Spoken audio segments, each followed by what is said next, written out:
Sou Nós na Área, esse podcast entre amigos, nessa mesa de comunhão. E hoje, olha, me faltam palavras. Hoje nós recebemos aqui um cara que se tornou amigo. Conheci ele num momento de construção e Deus construiu essa amizade. Ele é pai, marido, pastor, servo do Deus Altíssimo. Dirige uma igreja que está em pleno crescimento aqui na cidade de Natal, tem feito um trabalho lindo, tem uma história fantástica de conversão, tem caminhado não sozinho, isso é muito especial, junto com seus filhos, com a sua esposa, sua casa tem servido ao Senhor. Hoje eu tenho a grata honra de receber aqui nessa mesa o meu amigo, Pastor Júlio. Obrigado. A palavra de Deus, ela diz que há amigos mais chegados que irmãos. E eu tenho a honra, de tê-lo também nessa mesma comunhão. E Romanos vai dizer que o amor seja não fingido, que aí a gente aborrece o mal. Então hoje nós vamos compartilhar da verdade, do amor, da palavra, e eu tenho certeza que vai ser muito edificante, consolidando ainda mais a nossa amizade. Maravilha é ter você aqui. E você que vai ser extremamente abençoado, fica com a gente, vai até o final, mas deixa eu te pedir uma coisa. Se inscreve aqui no nosso canal, deixa o teu like, o teu joinha, levanta esse polegarzinho aí para que o YouTube replique essa nossa transmissão para mais e mais pessoas, assim como você, ser muito abençoada, abençoado. Vamos com tudo, vamos começar? Sou Nós na Área.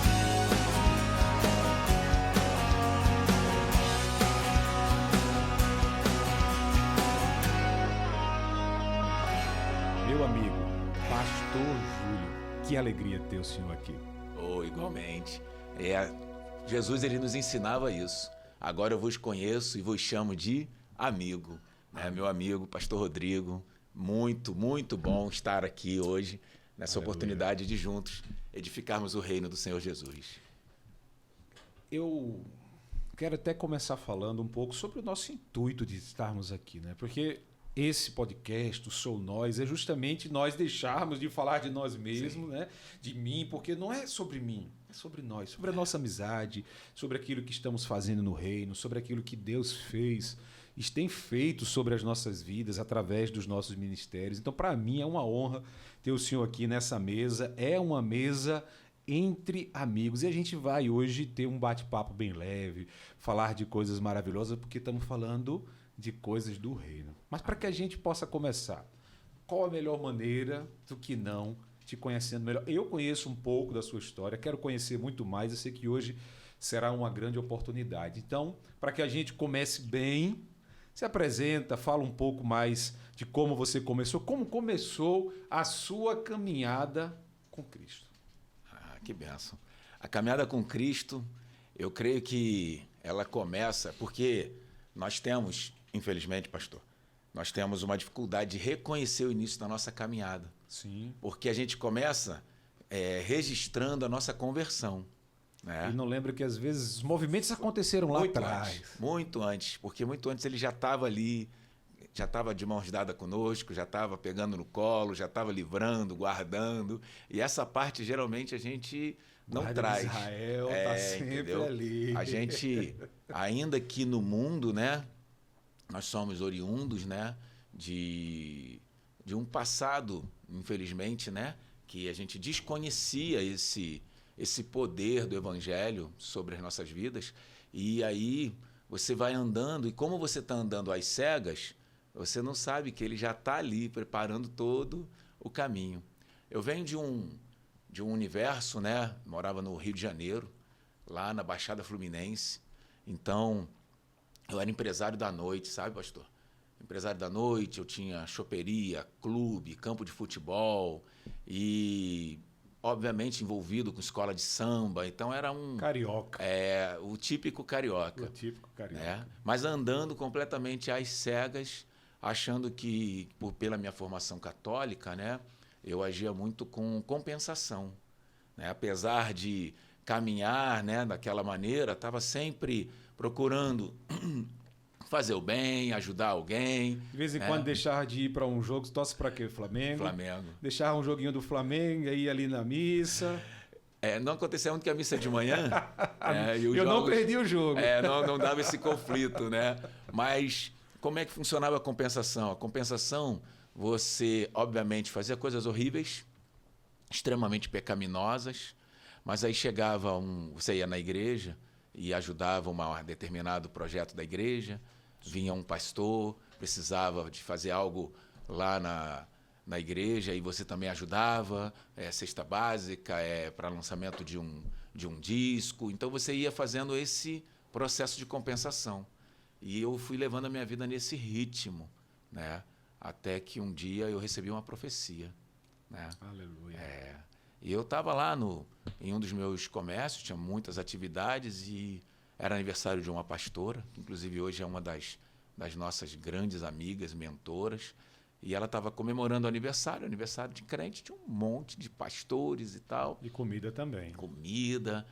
E, de repente, minha esposa me chama num outro ambiente e fala assim, amor, tem uns pastores ali que querem orar por você. Aí eu, tá bem, vamos lá. Toda oração é sempre bem-vinda, né? Muito bem-vinda. E aí agora eu me vejo rodeado por alguns homens e uma mulher bem baixinha começa a orar e ela lança uma profecia muito dura, sabe, pastor? Ela diz que me via com os bolsos muito vazios, como se estivesse até para fora. Uau. Mas ao meu lado ela vinha uma espada, que apesar de toda essa situação, Deus me daria uma ferramenta para continuar lutando. E ali, Deus começou a falar muito ao meu coração. Por quê? Porque aos olhos naturais, aquilo para mim parecia impossível, pelo momento que eu atravessava muito bem, tudo tranquilo. Mas, de repente, a profecia se cumpre, né? E começa tudo virar de cabeça para baixo. E aí eu me lembro que eu fui até o terraço da minha casa e eu não aceitei Jesus. Eu implorei para ele me aceitar. Eu não me achava digno de chegar ali, eu estou aceitando Jesus. Eu não me achava, não via essa dignidade no meu coração. E aí, com o conhecimento bíblico que eu já tinha, algum conhecimento teológico, mas não tinha uma conversão. Tudo muito raso. Tudo muito raso. E aí tudo muito na letra. Tinha uma certa profundidade. Eu me lembro que eu tinha sido convidado para fazer parte de uma loja maçônica e eu estudei muito sobre tudo isso, mas não tinha uma conversão. E naquele momento que eu vejo aquilo se cumprindo na minha vida, para mim falou muito forte o inferno, sabe? E eu falei, Senhor, me aceita, por favor, porque eu não quero ir para o inferno. Eu não quero perder a oportunidade de te conhecer. E essas foram as minhas palavras lá no terraço. As palavras mais doces da sua vida. E eu me lembro que esse dia era 21 de abril, porque é aniversário da minha esposa. E nesse dia, nós tínhamos ela preparou um culto de ação de graças, e quando foi à noite, né, isso aconteceu na parte da manhã, quando foi à noite, nós recebemos alguns amigos, e ela também, e tinha alguns pastores. Ali estava o que viria a ser o meu primeiro pastor discipulador presente nesse dia, passando por um momento também único, singular, terrível no ministério. E eu peguei uma Bíblia rosa da minha esposa, porque eu não tinha Bíblia, abri e li uma passagem de Jó que dizia que eu não tinha sangue nas mãos, mas estava sendo muito, muito atingido. E ali eu cheguei para minha esposa e falei para ela que estava entregando a minha vida a Jesus. Aleluia. Naquele dia foi o presente de aniversário, porque... Ela já era convertida. Então, pastor, nós precisamos entender que nós somos frutos. Quando a gente entende essa visão de que nós somos frutos, nós frutificamos. Está entendendo? O que aconteceu? Em algum momento, a minha esposa rompeu, ela já é evangélica, né? Nessa caminhada nossa, como eu era católico por formação, por criação, né? Por desenvolvimento, nós nos casamos na Igreja Católica, porque o católico, o senhor sabe, ele é muito sincretista. Então, ela é evangélica e eu católico. Não, nós temos que casar na igreja que eu fui batizado. Isso. Então, tinha muito essa questão. E aí casamos na Igreja Católica e foi uma bênção. E, em algum momento, eu dizia que Mônica era crente tijolo. Crente tijolo é porque está em cima do muro, sabe, meu pastor? E aí um dia ela pulava e me acompanhava no mundo. Eu, empresário da noite, ela, não posso deixar meu marido sozinho. Se deixar é pior, ele pode ir e não voltar. Já era uma coisa, imagine.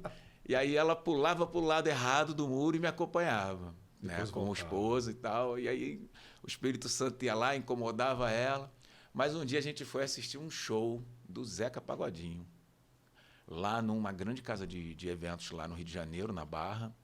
E nesse dia era um show que falava muito de imagens e tal. E aí nesse dia ela teve uma conversão genuína. Lá no show? Dentro do show. Nossa. E ela começou a chorar e eu olhei para ela, não entendia. Eu, meu amor, o que está vendo? Ela, se Jesus chegasse agora, eu estaria condenada. Aí ela pegou uma garrafa d'água e falou, amor, vou ficar sentada ali. A gente estava com algumas pessoas, não dava para ir embora correndo. E ela ficou ali, sentada. E naquele dia ali, ela deixou de ser crente tijolo. Ela ficou do lado certo e não pulou mais. Ela falou, agora eu só oro por você. Aleluia. E é interessante, por quê? Porque é onde a gente vai falar dos frutos. O posicionamento de Mônica gerou uma árvore frutífera. Por quê? Porque antes, dentro dessa visão carnal, a gente tinha alguns embates, como qualquer marido e mulher, e era muito dentro da realidade que a gente via e absorvia de tudo que aconteceu ao nosso redor. Mas agora não. Agora ela falava assim, você não está fazendo comigo, não. Eu sirvo a Deus, você está fazendo com Ele. E aquelas palavras, sabe, penetravam mais, sabe, pastor? E eu me lembro de um dia, era ensaio da escola de samba, corte de samba, escolha de samba. E tá eu lá na ladeira da entrada da escola de samba, esperando ela chegar em casa para entrar com o carro, que ela estava num culto. E o Rio de Janeiro é muito perigoso. Sim. Tinha que esperar ela entrar para poder eu entrar. Naquela época não tinha tantos recursos de WhatsApp e tal. E lá dentro muito barulho, bateria. Olha, você tem que dizer para mim que está em casa e aí eu vou entrar e você só vai falar comigo quando eu chegar em casa. Só que nesse dia ela demorou um pouco. E eu sei que eu fiquei muito chateado, muito nervoso. E eu falei para os meus amigos, vão entrando, vai lá para o camarote, depois eu vou e tal. E aí naquele dia, ela me ligou, se atrasou, ela costumava chegar entre 10 horas, ia dar 11. E quando ela me ligou, eu falei coisas horríveis. E aí eu falei coisas horríveis porque o meu pensamento estava no que eu estava perdendo, não no que talvez ela estava passando. E, na verdade, ela, não, meu amor, olha, aconteceu que depois do culto, foi aniversário de um pastor, e aí teve um lanche, não sei o quê. E eu falei coisas terríveis para ela e desliguei o telefone. Você já está em casa? Ela, não, já estou em casa, o carro está na garagem, amém, e tal. E eu entrei pro samba. E quando eu chego em casa, já às tantas da madrugada, e eu entro, e quando eu entro dentro do quarto, eu vejo Mônica de joelhos, orando no pé da cama.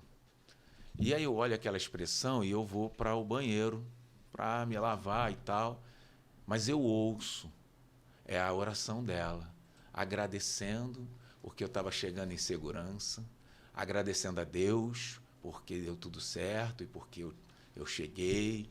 E aquela oração dela de gratidão, depois de tudo que eu tinha falado, aquilo foi uma flecha, né? Um soco, sabe? Falado e feito. Meu Deus.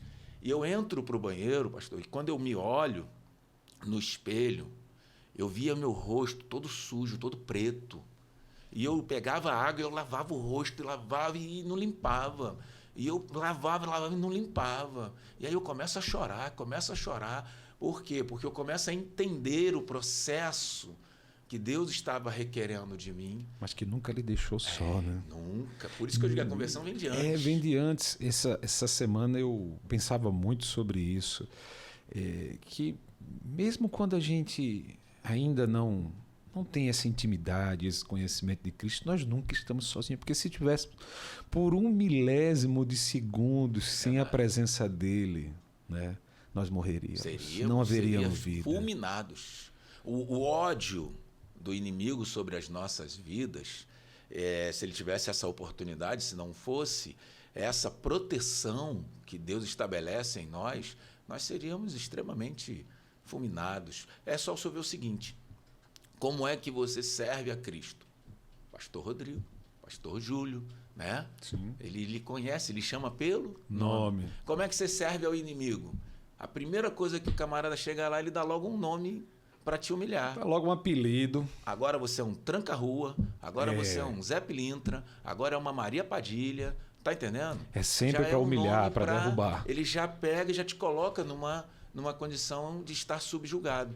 Quando que Jesus não. Ele pega e nos coloca no seio do seu amor. E não há um só registro na Bíblia de Jesus falando, ei, ele sempre nos chama pelo nome, né? Sim. Eu acho lindo aquele momento que Agar está no deserto e Ismael, seu filho, mais à frente, né, já desfalecendo.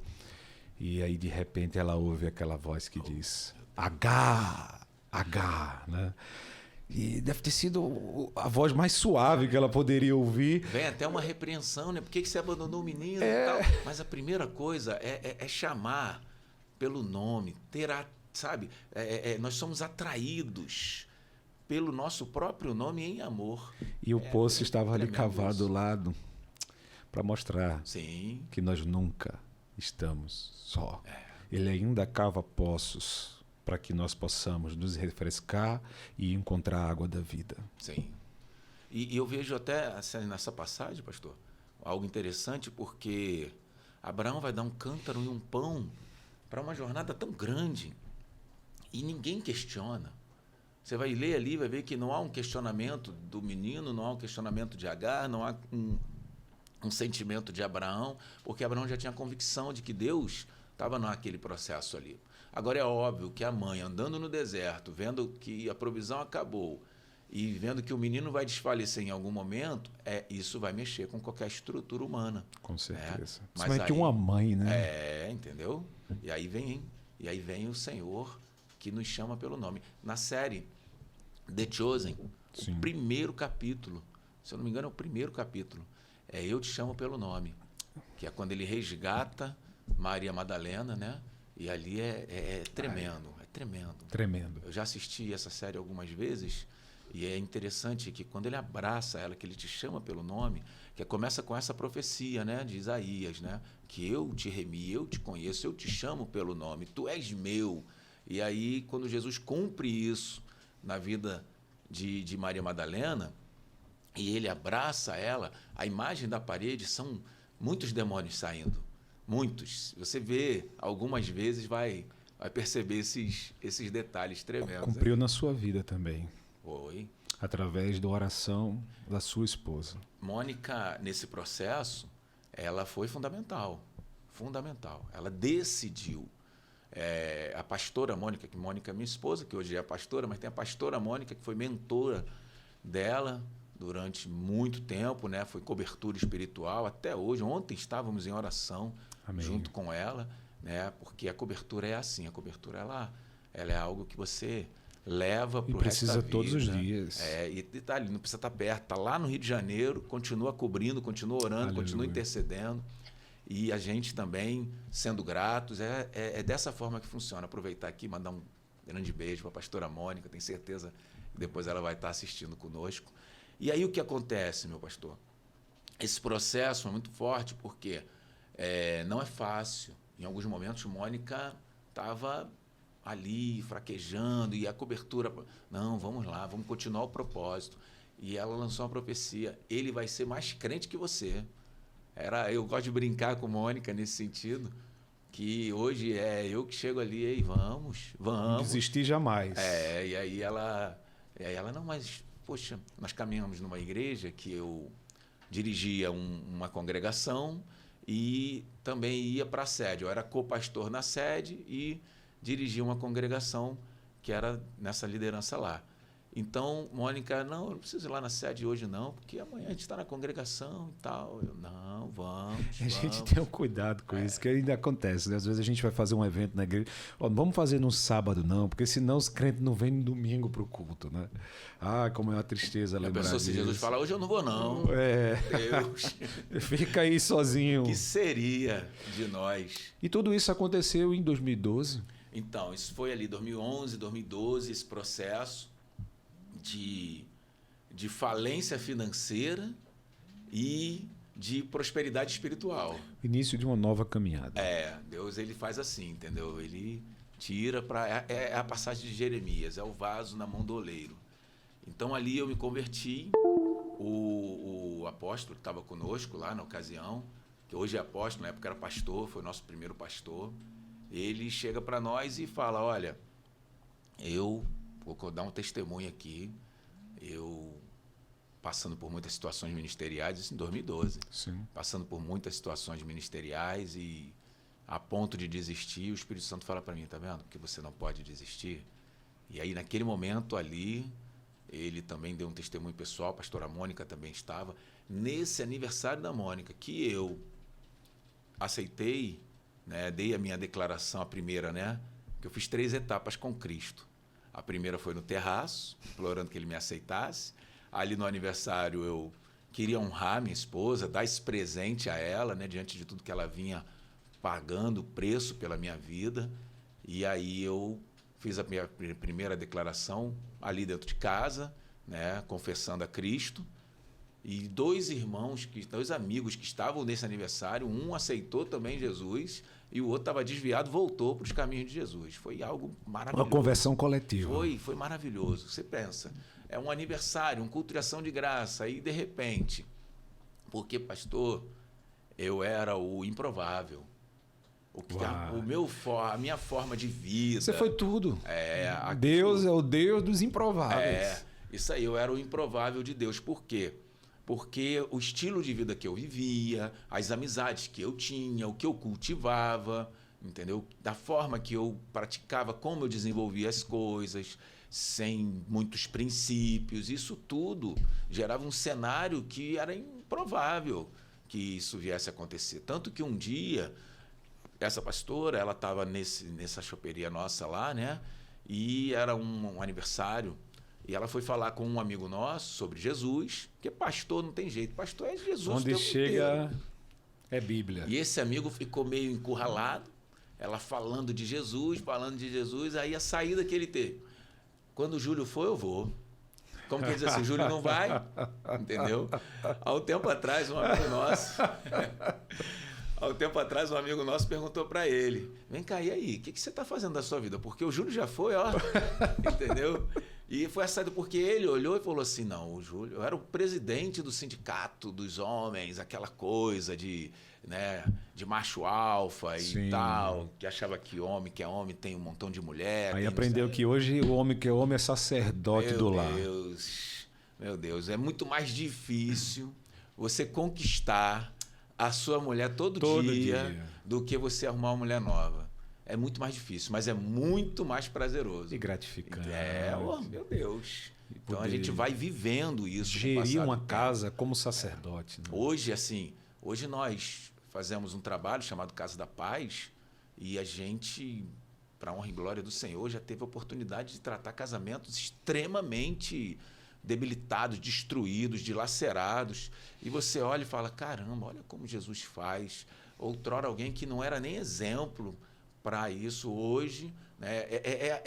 Nós vivemos Paulo na essência.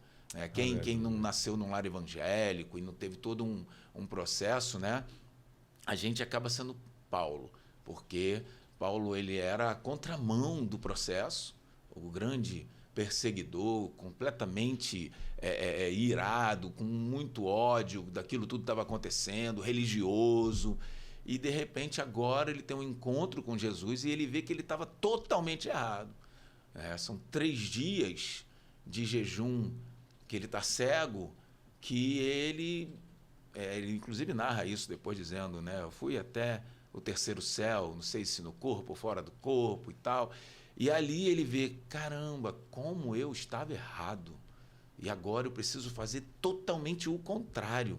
Tanto que ele diz, aquele que era o maior perseguidor, hoje tem prazer de ser o maior perseguido. Amém. Então esse é o processo da nossa conversão, que nós entendemos isso. E por isso que a perseguição ela também é uma marca ministerial. Sim. Entendeu? Não, é meio que não tem como a gente chegar até lá se não passarmos pelas nossas cruzes. Né? E Jesus diz claramente, né, as aflições do dia a dia, né? A gente tem que ter bom ânimo. Né? Seremos vencedores com ele. Nós estamos andando com o vencedor. Né? A certeza de que garantida. Nele nós somos mais do que vencedores. Aqueles Então, que perseverarem até o fim isso. poderão sentar, né, Essa é a grande juntamente com essência. ele em seu trono. Então, a minha conversão, pastor, ela se passou nesse cenário. Um cenário caótico, um cenário que havia várias situações acontecendo ao mesmo tempo, um lugar extremamente violento. E aí a gente começa a andar com Deus e uma coisa muito interessante.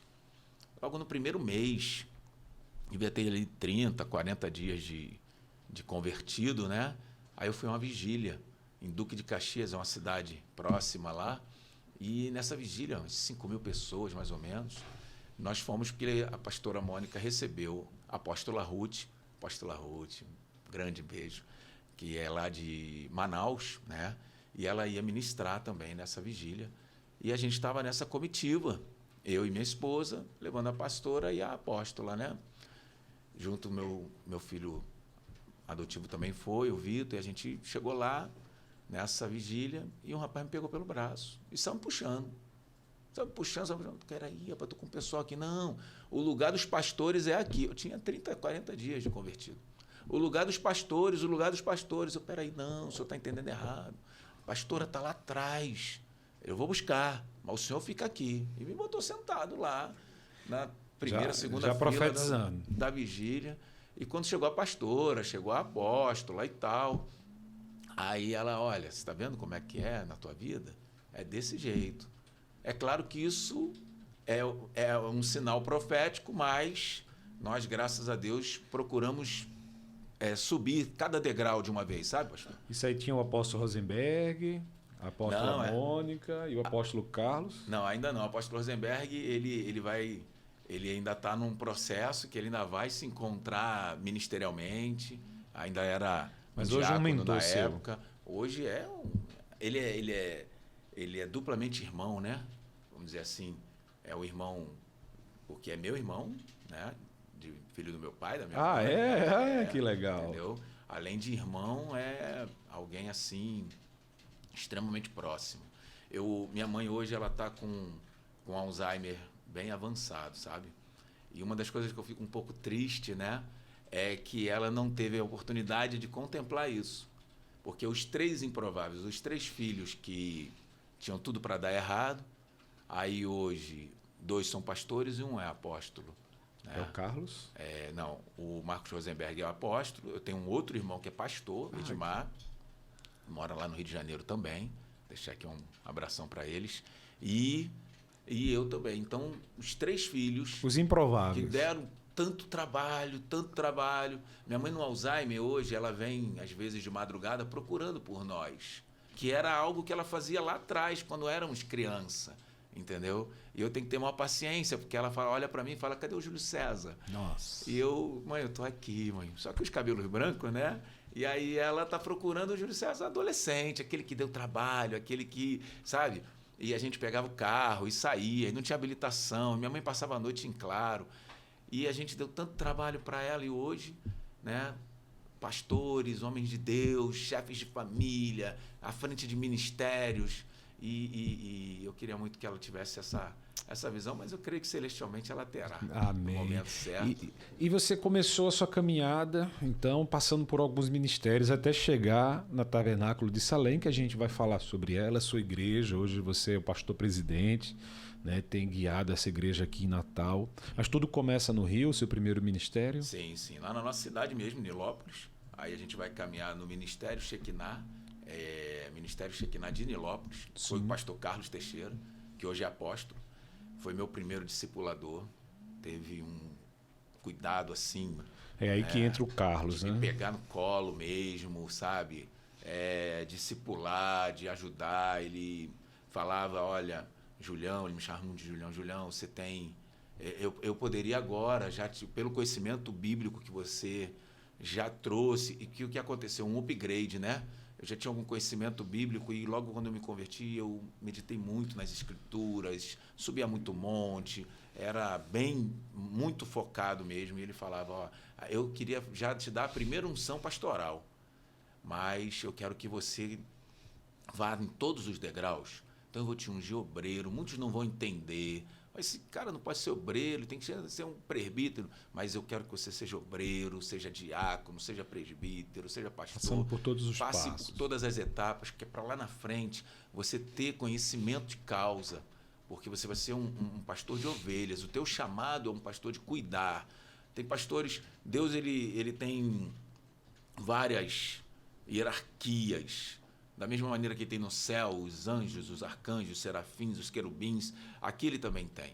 Ele tem pastores que são tremendamente usados na palavra, pastores que são muito usados no louvor, né? Pastores do ensino, mestres de ensino, né? E tem os pastores que cuidam do rebanho. Que são pastores, tem cheiro de ovelha. Isso, entendeu? Então, assim, eu creio que esse é o nosso chamado, entende? De chorar com aqueles que choram, de se alegrar com os que se alegram. Esse é o nosso chamado. É muito espinhoso. Talvez, porque quando, não desmerecendo, porque toda obra para Deus é obra para Deus. Nós não servimos a homens, né? Perfeito. Não servimos a placas, servimos ao Senhor. E no final estaremos reunidos numa só igreja, com um só Senhor, todo joelho se dobrará e toda língua confessará. Né? Isso aí. E aí, nesse contexto, quando você é pastor de ensino, você vai se dedicar muito ao ensino da palavra, à ministração da palavra, você vai estar muito focado naquilo, né? Quando você é um pastor de um ministério de louvor, né? Aí você vai estar muito preocupado ali com a questão musical, a questão dos louvores, a questão de abertura do culto, de interação já a partir do louvor que quebranta, né? Que quebra as barreiras, onde Deus habita. Então, tudo é muito importante. Mas o ministério pastoral, de você ir para a casa de alguém, chegar lá às 7 horas da noite, sair 3, 4 horas da manhã... Comeu já uns 2 bolos, tomou umas 2 garrafas de café. Entendeu? Esse aí, ele é muito espinhoso, muito, muito espinhoso. Porque você tem que ter um... É um chamado especial. Isso. Na verdade, a grande beleza da Igreja de Cristo é essa pluralidade de homens. A né? gente chama de multiforme graça de Deus. Multiforme graça de Deus, que vai gerando pessoas para que possa chegar a outras pessoas. E não vai ter fim, né? Porque a igreja não para de avançar. Né? Hoje nós estamos aqui falando, pessoas estão nos ouvindo, pessoas vão se convertendo, vão procurando as suas igrejas, pessoas que escutam uma palavra como essa, um testemunho como essa, retornam à casa de Deus, olham com olhares diferentes para sua esposa. Então tudo vai mudando e essas pessoas são as pessoas que vão multiplicando a palavra. Então, fim nunca chegará. A graça de Deus está sendo derramada. Verdade. Aí veio a mudança. Nós estávamos lá no Rio de Janeiro, no ministério, e parecia que estava tudo bem, mas os planos de Deus são superiores, né? Amém por isso. Então, um belo dia, estávamos na nossa casa, mais um culto de ação de graças, e agora, glória a Deus que todos os cultos eram, né, não tinha divisão, porque antes, como Mônica estava na caminhada e eu não, o aniversário do Luquinha, vai ser um culto de ação de graça. Beleza, meu amor. Então ela fazia o culto dentro da casa e do lado de fora fazia churrasco com os amigos. Então tinha uma dupla comemoração, né? Do lado do culto. Era o céu e o inferno ali no mesmo ambiente, porque não era um churrasco, era bebida, música, e lá dentro eles orando por nós, né? Mas agora não, agora, graças a Deus, houve uma unidade no lar e a gente está ali. E num culto de ação de graças, uma tia da minha esposa, né, que também é evangélica, hoje pastora também, e aí ela veio e falou, olha, Deus está levando vocês. Aí eu, como assim? Não, Deus está levando vocês daqui. E a gente vinha naquele universo de alguns problemas e eu não entendia porque eu iria sair dali, porque ali naquele ambiente é onde eu tinha as ferramentas para tentar vencer a situação, as adversidades. Crescer, né? Estava tudo arrumado, né? Meu pastor está aqui, minha igreja está aqui, eu me converti aqui. Né? Então, toda adaptação. Isso aí. Aí ela vai e fala, olha, Deus vai apertar mais um pouco. As coisas vão se... Sai da tua terra, da tua parentela. Vai apertar, porque vai levar vocês daqui. E para vocês saberem que é de Deus, vocês vão para o Nordeste. E eu, meu Deus. E aí naquela semana, nós, diante dos desafios que nós estávamos, a gente estava na iminência de perder a nossa casa. E a nossa casa era uma casa muito boa, mas a gente estava nesse limite de perdê-la. Então nós fizemos uma campanha no monte, eu e minha esposa.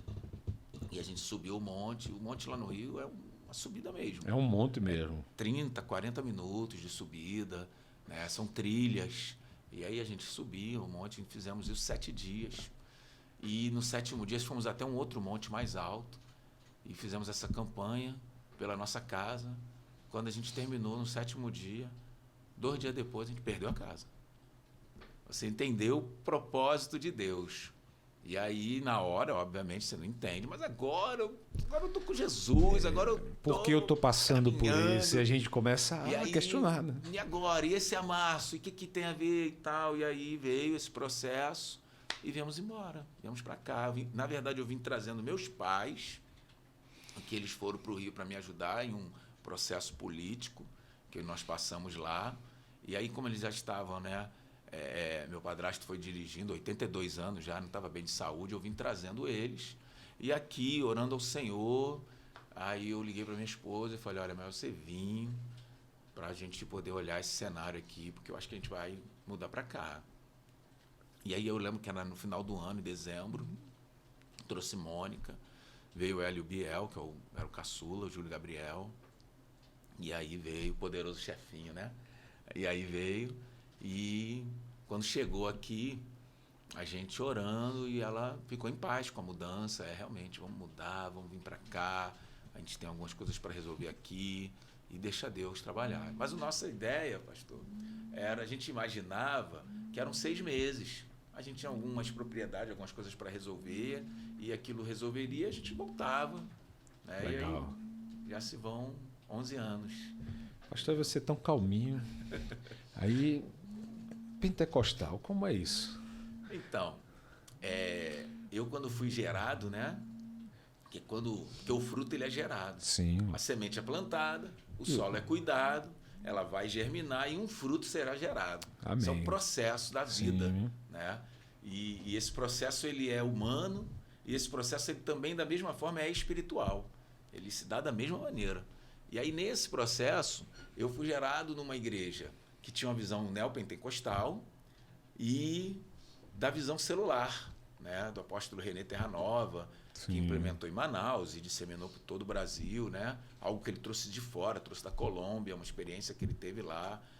E nós foi um sucesso. Fomos gerados ali, nessa visão, e para mim a formação, para início, foi algo tremendo, tremendo, tremendo. E aí o que aconteceu, meu pastor? Deus foi me trilhando por algumas experiências, né?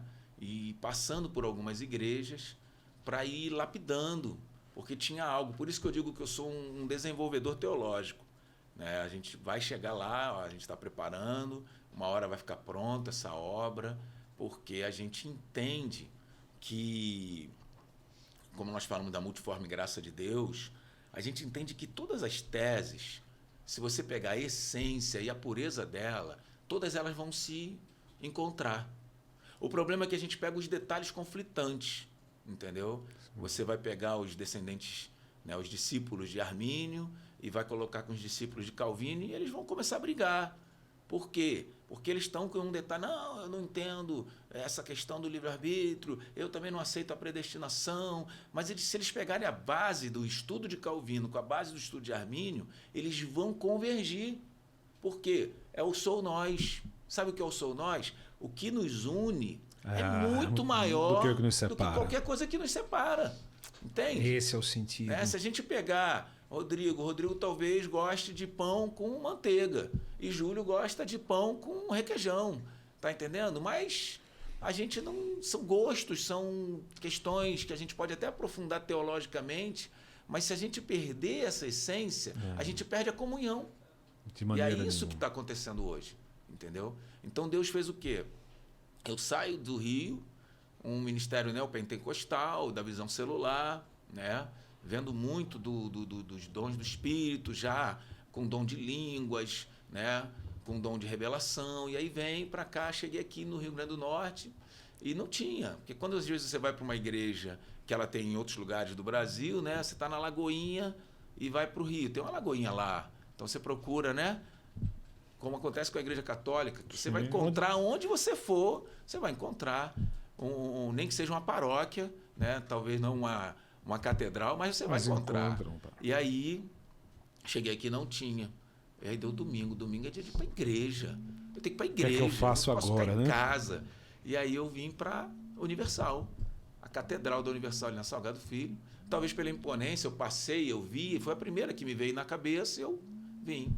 Encontrei um pastorzão lá, pastor André, que um grande homem de Deus, sério, rigoroso, com as coisas de Deus. E falei, Mônica, deixa eu te dar uma notícia. Nós vamos começar caminhando aqui.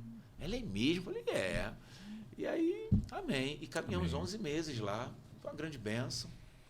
Depois nós saímos e fomos para uma Assembleia de Deus, para uma IADERN, né, que é a mais característica aqui, né, que tem uma grande quantidade.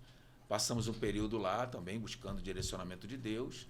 Aí viemos para a ADVEC aqui na Salgado Filho, né, perto ali do Via Direta, e ficamos ali, pastor Anderson, também um grande homem de Deus, e ficamos um período na ADVEC, e da ADVEC nós fomos para a Renascer.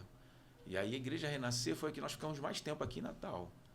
A gente lá encontrou, na época veio Bispo Ricardo, oh meu Deus, que homem de Deus, um grande amigo, uma amizade que temos até hoje. Ele voltou para São Paulo, né? Na época ele estava aqui, foi um grande discipulador. A igreja tinha um processo de estudo, um centro de ensino apostólico.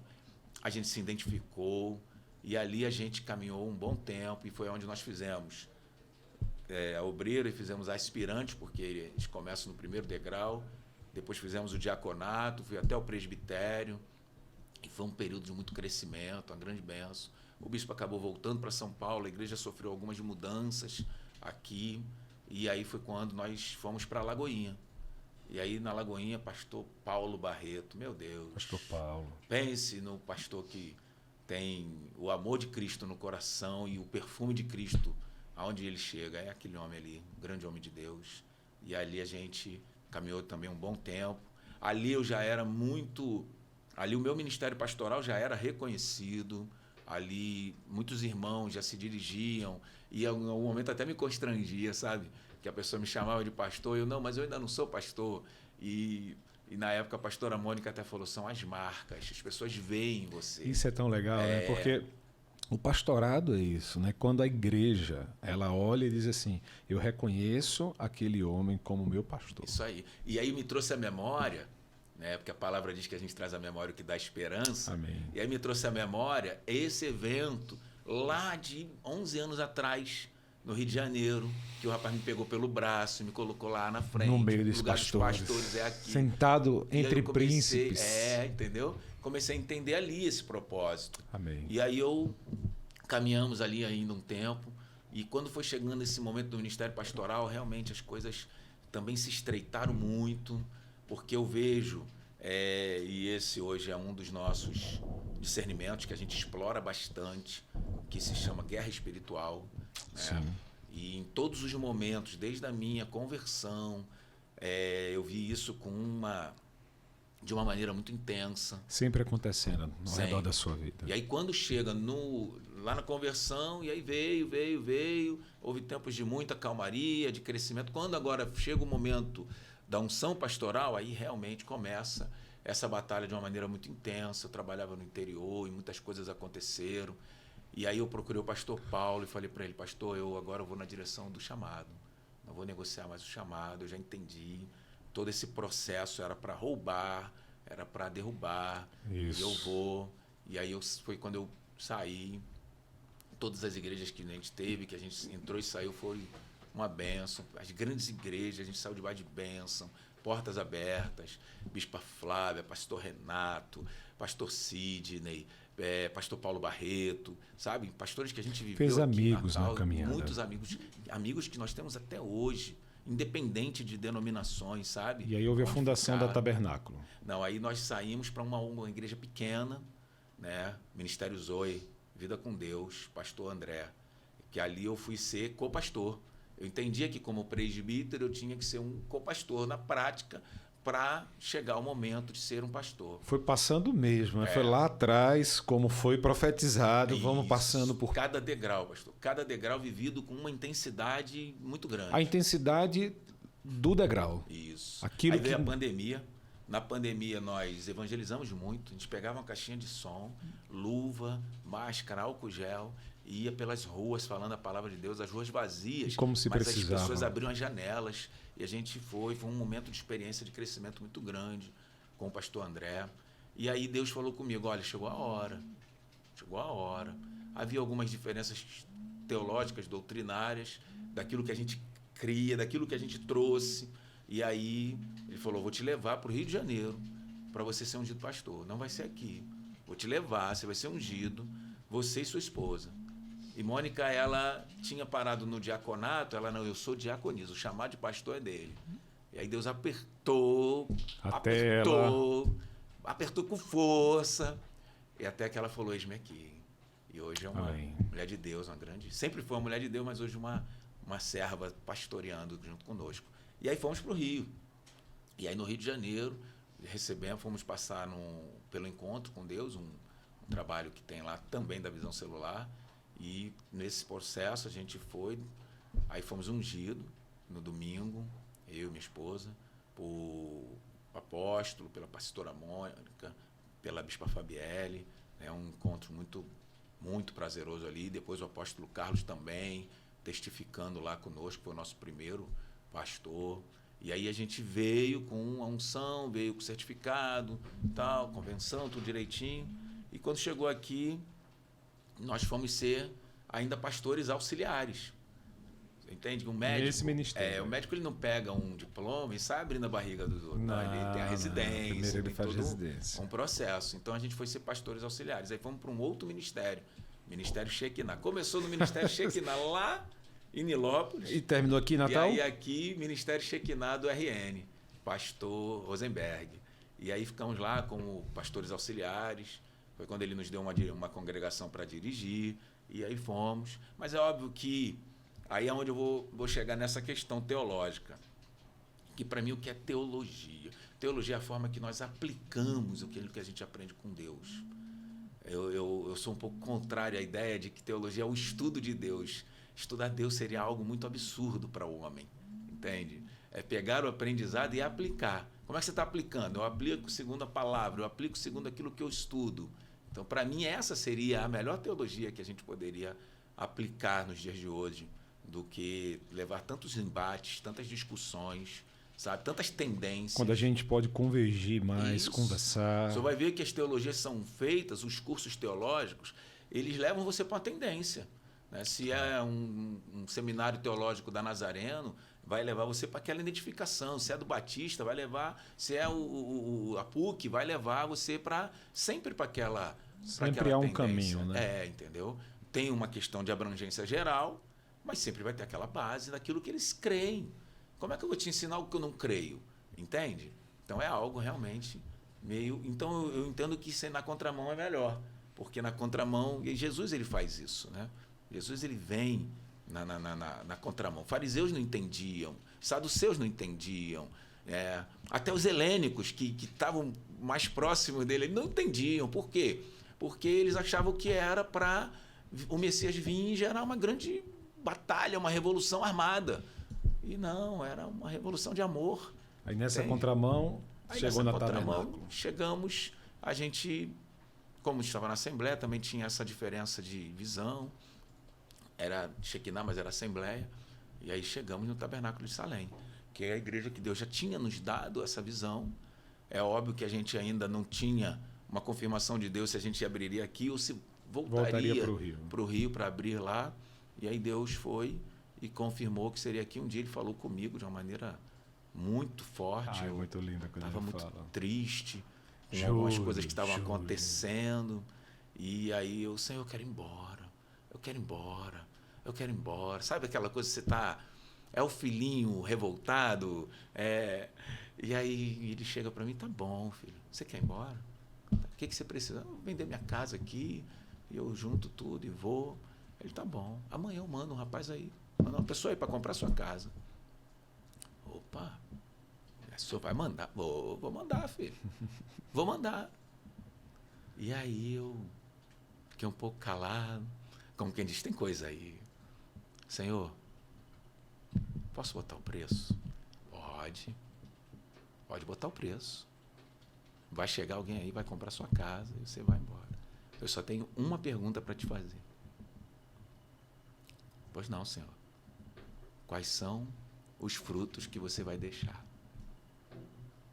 Você vai. Você agora tem que me dizer quais são os frutos que você vai deixar nessa terra. E aí, meu pastor? Doeu. Porque Deus ele faz uma pergunta, mas a pergunta de Deus ela já é meio que com a resposta. Já está respondida. E ele fala, eu te trouxe, eu te sustentei, eu te coloquei de pé, eu te livrei, eu te dei escapes quando você achou que jamais teria. Eu fiz coisas que você não imaginou que seriam possíveis. Nem me pediste e eu estava fazendo. Mas agora você me diz, com tudo isso, você agora quer ir embora. Eu entendo o seu sentimento. Eu entendo a sua mágoa, a sua aflição, a sua dor. Ele nos entende no íntimo, no profundo, sabe? Mas a igreja está lá, Só que nasceu. aí eu falei, amém, pastor. Amém, meu Senhor, amém. E foi quando a gente entendeu que precisava fundar a igreja, abrir a igreja e Um ano. deixar os frutos. Vamos fazer um ano agora, dia 23 de julho. E a nossa visão, a visão do tabernáculo, Igreja Cristã, Tabernáculo de Salém. Por que esse nome? Salém é o nome primitivo de Jerusalém, Sim. né? Nos Salmos vai dizer, né, que a minha morada está em Sião e o tabernáculo em Salém, Isso. né? E Melquisedeque, nosso amado Melquisedeque, era o rei de Salém, que encontra com Abraão e faz a primeira ceia. E abençoa. Com abençoa Abraão e faz a ceia com pão, com vinho. O autor de Hebreus vai dizer depois que era o sacerdócio de Cristo, porque ele não tinha genealogia, estava antes da lei. Então, dentro dessa visão, a gente entendeu também a visão do tabernáculo. E o nosso tabernáculo hoje, renovado, reformado, por quê? Porque o tabernáculo ele tinha 3 partes bem peculiares, que era o átrio, o santo e o santo dos santos, né? E a nossa igreja também, né, tem essas partes, que é o átrio, temos uma área de convivência, né, uma área de comunhão, e depois até, eu vou falar um pouquinho sobre isso, depois nós temos o santuário, que é a nave, o templo, né? E o santo dos santos, que é o altar. Amém. Porque o véu se rasgou de cima a baixo, e agora você não tem mais barreiras, né? Não é mais um sacerdote que vai com a cordinha amarrada na cintura, né? Agora Você está tem lá acesso. pegando fogo ali atrás do A palavra povo, diz, né? pregando. Não se necessitam mais de sacrifícios de bodes e de Aleluia. cordeiros, né? Porque o véu foi rasgado e agora você tem acesso. Então o santo dos santos é o altar. E a igreja está crescendo bastante, está sendo uma referência. Eu me lembro uma vez conversando com o Eduardo, que está aqui com a gente, sua ovelha, né? É bom quando a gente tem ovelha que nos segue para todo que é lugar. E ele contando da história, quando começou, e que uma vez vocês passaram à frente de uma igreja e ele conta que o senhor comentou assim, olha, essa igreja já é estruturada. Aí ele, por quê, pastor? Porque ela tem 2 ar-condicionados. E vocês começaram ali com todo o sacrifício, bem pequenininho, num espaço que, né, não tinha essa projeção para ser uma igreja, e hoje toda... Quando nós começamos, a gente... a palavra diz que do homem, né, vem os planos, e a resposta vem de Deus. E ele diz que o plano deles são maiores, né, do que os nossos. E aí, quando nós iniciamos o trabalho, a gente estava saindo de um ministério, né? Alguns irmãos decidiram vir conosco, já tinha uma identificação, né? E ministerial. E eu acho isso fantástico, porque nós temos que entender que muitos são chamados, muitos. Mas quando diz que poucos são escolhidos, são aqueles que decidem pelo chamado. Então, quando você discipula alguém... aqui de verdade.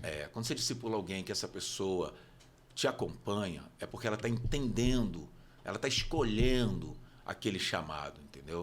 Uau. Então, assim, nós iríamos começar na minha casa. Tinha um espaço apropriado. Eu falei, não, vamos começar aqui em casa. Tínhamos um restaurante de uma irmã lá nas fronteiras, né, na Zona Norte, que a gente ia fazer uma célula na quarta-feira, e o culto de domingo ia ser na minha casa, até a gente ir num espaço de uma semana. Deus nos deu um templo. Porque quando você ouve a voz de Deus, por isso que o Shema, O que é o shema do hebraico? É ouvir e obedecer. Porque para Deus ouvir e obedecer é a mesma coisa. Né? Para nós transformamos em 2 palavras. Quando o senhor fala com o seu filho, Rodriguinho, você chega para Rodriguinho, vai ali e pega tal coisa. O senhor já espera que ele vá ali e vai pegar. Né? É o certo. Mas, de repente, o Rodriguinho... Não, pai, pega você. Aí você já vai ter que dar uma lição, ensinar para que ele ouça e obedeça. Sim. Então, quando nós ouvimos e obedecemos, quando nós unificamos isso, não são mais 2 coisas. Eu ouço e obedeço.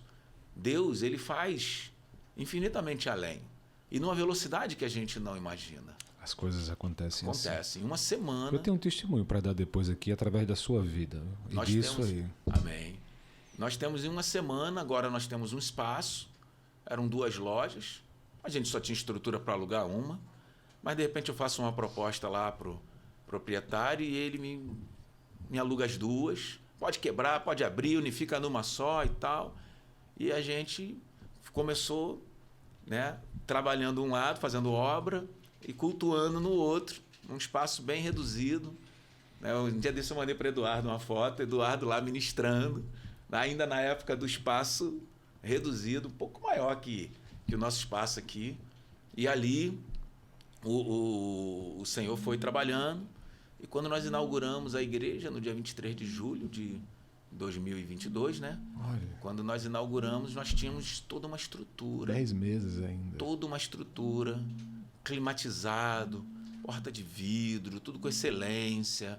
Algo que a gente não tinha sonhado. Vamos começar aqui, deixa Deus ir fazendo. Não, Deus já fez. Já estava pronto. Deus já tinha preparado tudo. A gente só teve que botar as mãos na obra e fazer aquilo que Deus já tinha determinado. Esse link de nós ouvirmos a palavra, né, a voz de Deus e agirmos, que o senhor acabou de fazer, isso me lembra muito quando nós fomos aqui para a Trindade, né? E eu conhecia o esqueleto, eu conhecia o Vale de Ossos. Já oramos lá, né, Eduardo? Já oramos lá no Vale de Ossos, já tivemos um momento ali, pastor Berg também estava conosco uma vez, lembra, Eduardo? E a gente teve um momento ali. E para mim, a minha visão era isso, era um vale de ossos. Um vale de ossos. E quando eu estava ali naquela luta, né, de reforma, depois de todo aquele testemunho do que Deus tinha falado para mim, eu estava só obedecendo a Ele, todo mundo chamando de doido, né? Faltava fé no coração de todas as pessoas. Como é que você vai? Isso não faz parte das igrejas brasileiras, abrir dentro de um espaço, né, onde você não está numa avenida, não está sendo visto, e toda essa construção de um lugar que estava destruído, né, o improvável, são os improváveis de Deus. E naquele momento eu enfrentei muitas oposições, teve oposições de todos os lados que você imaginar. Mas aí chegou o Senhor. Um certo dia, a gente se conheceu ali, né? E aí, na obra. Em meio à obra, hoje estamos na obra, né? Só mudou a obra, ficou diferente, mas a gente está junto. Né? A obra espiritual continua, né? Mas ali era a obra física, né? Mas aquela oração, sim, que eu não pedi, mas você disse, vamos orar aqui, deixa eu orar por você. Aquela oração mudou tudo. Sabe, me trouxe um ânimo ali e dizer, há um servo de Deus hoje orando por mim.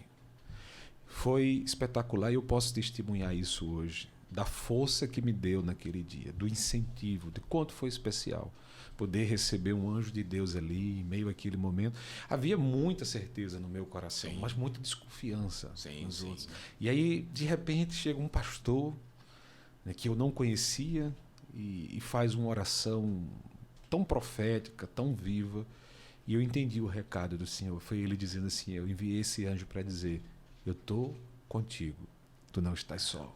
Eu imagino que foi o primeiro momento, depois teve outros. Sim, foi o primeiro momento. Depois a gente sabe que o pastor Márcio também esteve lá. Sim, né? E teve outros desde momentos. então várias pessoas. Mas houve um primeiro momento ali, e para mim, o Sou Nós, a ISCB Trindade, todo esse processo de visão de reino, né? de uma amplitude, que é o que nós hoje aplicamos na nossa visão, na nossa igreja, que é justamente isso. Eu peguei cada coisa edificante. Teve coisas ruins, eu deixei lá, que aquilo eu vi na igreja tal, na igreja tal, e eu nem comento. Eu trago o que foi edificante. Por exemplo, na Universal, eu vi eles fazendo uma obra com tanta excelência, sabe? Não é à toa que eles têm uma televisão, que eles têm toda uma mega estrutura, porque eles buscam essa excelência. né? Então, muitas igrejas, a gente vai pegando o que é bom. E aí fizemos isso. Quando eu chego ali e eu vejo o Senhor naquele embate, naquela luta, naquele momento ali de... Porque a obra ela tem dois grandes prazeres, né? A obra que eu falo, a construção, Sim. né? Quando você inicia e quando termina, né? O meio no meio desse caminho aí é só luta. E ali eu vi, o senhor já tinha feito a parte do altar, né? Ainda ia pintar, obviamente. E eu falei assim, isso me permite a gente orar? Foi isso. Tá entendendo? Isso me marcou demais. Então aquilo ali também, para mim, testificou essa visão. Entendeu? Por isso temos essa amizade, por isso temos essa aliança, Tudo começou por isso ali. entendemos o reino.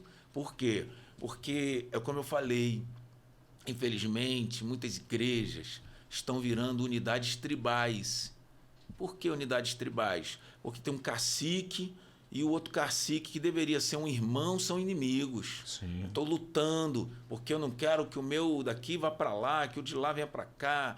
E aí fica, sabe, no altar as ovelhas são de Jesus. Amém. Mas quando desce do altar as ovelhas são minhas. Então isso é uma loucura. Não, são E todas ali, de Cristo. Ali a gente não entrou num pressuposto de questões doutrinárias, teológicas, ecumenais, eclesiásticas. Não, ali a gente só viu o reino. Só Cristo. Ali a gente só olhou para o altar e Deus se fez presente. Você dobrou o joelho no meio da poeira. No meio da poeira. Eu começo a orar e eu vi que o senhor dobrou também. Sim. Entendeu? Então, isso quando eu falo que o que nos une é muito maior do que qualquer outra coisa que nos afasta, é isso. Não importa o local, vou lhe dar um testemunho bem rapidinho.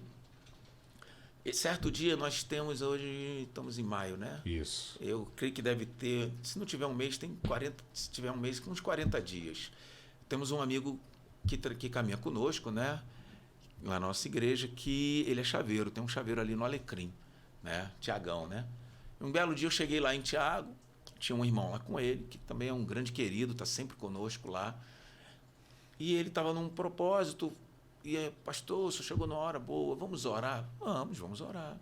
Aí, vamos orar. Ele tem um ponto, né, que é na calçada da Rua 3 do Alecrim. Ele não tem uma loja, ele tem um ponto que ali tem uma permissão de trabalhar, né? É a galerinha do jaleco. E aí, estamos ali na calçada e começamos a orar. E a Rua 3 é uma das mais movimentadas do Alecrim. Sim. E ele falou, pastor, aqui vamos fazer assim, eu vou começar orando, o senhor vem e o irmão vai encerrar. Eu falei, amém, vamos lá. E começamos aquele propósito de oração.